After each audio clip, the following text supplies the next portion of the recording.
Sipag naman itong mga inre. Yan ang sinasabing basta sama-sama, kayang-kaya.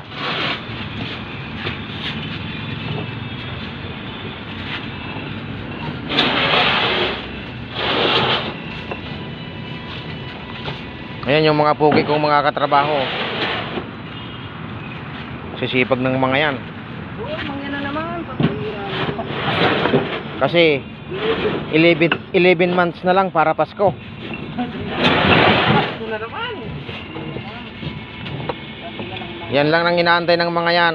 Oo, mga na naman. Pasko.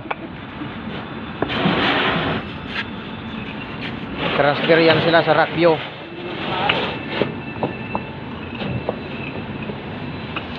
Yung isang truck walang biyahe, tinulungan itong mga pahinanting ito. Masisipag kasi ito eh.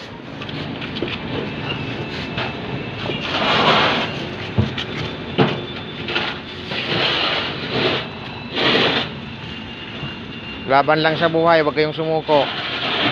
11 months na lang, Pasko na naman.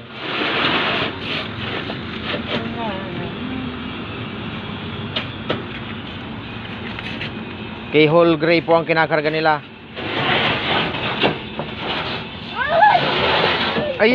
Ayusin nyo ha, para hindi mabasag.